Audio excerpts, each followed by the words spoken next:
or understand my points about how lucky we are to live in England and the British Isles, and for as bad as our history is and everything that we've done, we have set the benchmark.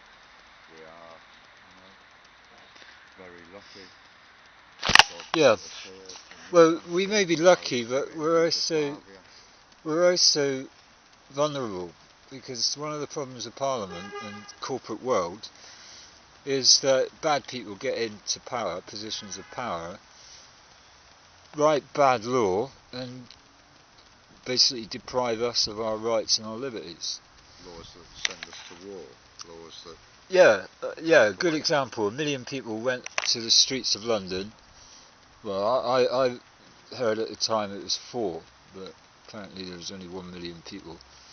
The numbers vary, but one of the largest demonstrations in public history was held in the run-up to the Iraq War in 2003, March 2000. The Chinese did it 10 years ago, and they drove tanks over people and sent the Black Tiananmen Belts Square.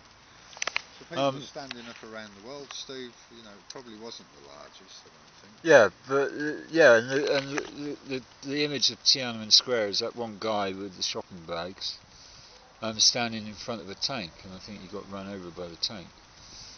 That photographer's now sort of retired for life on that. Yeah, on that one image. Because the capitalist system took over. Right, so what I'm thinking, getting back to what I was talking about, I Steve a lot.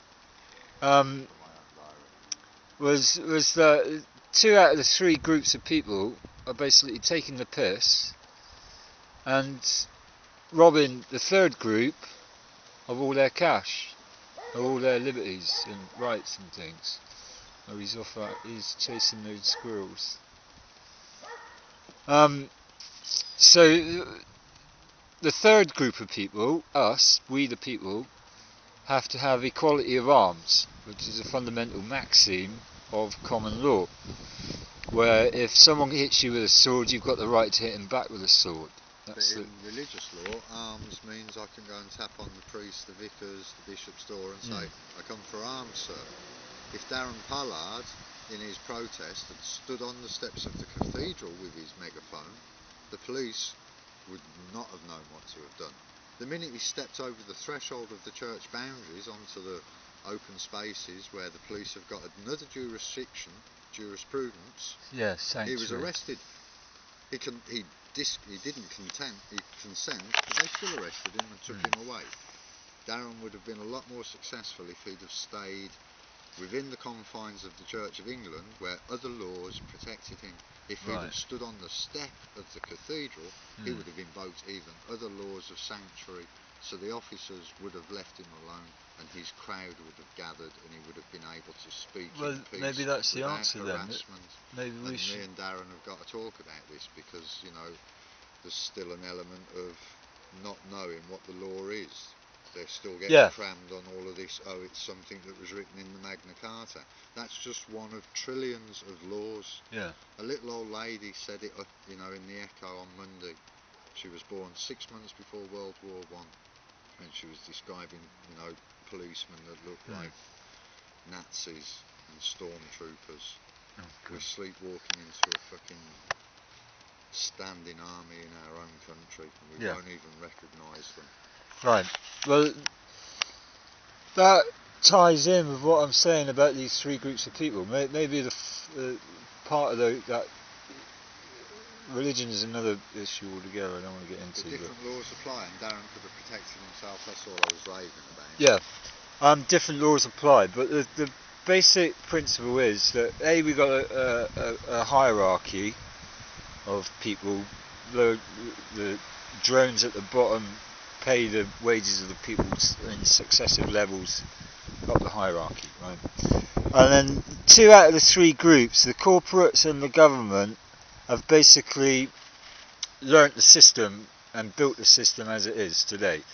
The 3rd group, we the people, have basically sat there watching X Factor for the last God knows how long, and we've forgotten our basic principles. I mean, I'd like to ask you all, right, how many of you have actually read the Human Rights Act?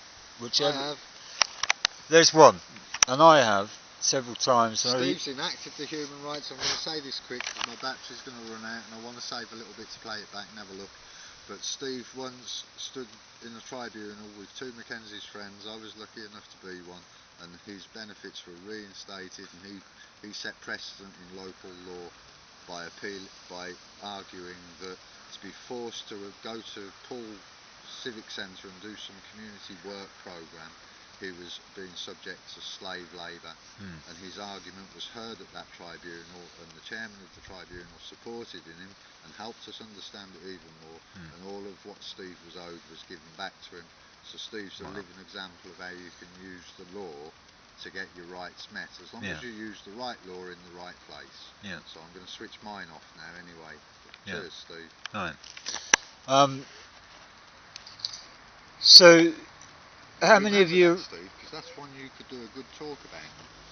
Sorry. Yeah, that'd be a great idea. You need to come and get edited. Find an editing suite. And, I need a decent computer. Quantity, you want quality. You say some brilliant stuff, Steve. So film loads of it, and let's find a way for you to be able to sit down for a few good hours.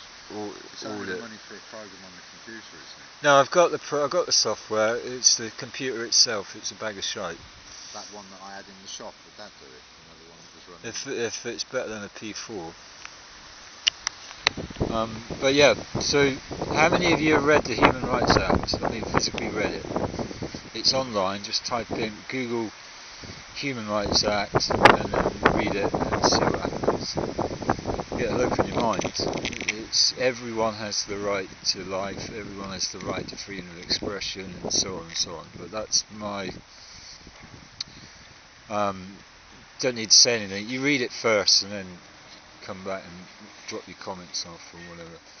But these two groups, the corporates and the government, know the system and have built a system that deprives us, the people, the third group, of our rights and liberties and our income and our debts. Right? They basically declared war without consent, and there's even some doubt about whether it's legal, whether they did the right thing. I would argue that in the long term they did the right thing, but the process was a bit flawed. But the third group, we the people, have forgotten our own basic rights. We've forgotten that you don't need to harm. If you don't harm or cause loss, there's not a law in the land that can stop you. And we the people have to educate ourselves, and this ties in with TPUC and the British Constitutional Group, and to some extent UKIP and BNP and all of those fringe parties. What the Labour and Tories and Lib Dems and the other established worlds don't want you to do is to change the system against them. They want you to keep paying the fines and the parking fees and the council tax and income tax and VAT and all of that kind of stuff, because it perpetuates the system, it keeps the system going and gives them lots of 5-star luxury dinners. Not good. And we the people are basically cash cows. So to summarise in the last minute of this, do you think it's a good idea to have a BBC Question Time format for your local area? Do you agree or disagree that maybe we should have some local parliaments set up where we the people can address our local council and our other local authorities directly in a parliamentary format? And have you read the Human Rights Act? 3 basic questions. What do you think? Let me know. And I'll post this on YouTube next. My name is Steven J Humphrey, talking with Gary. It's Wednesday the 16th of September. Yeah, we don't need to know about that. I do, I think it's important. These things are and I'm standing for Parliament in the next general election, hopefully representing Bournemouth East. I did say it better before, but and I'm going to go down in history bigger than Guy Fawkes. That's Gary's point of view, not mine. Right, ciao.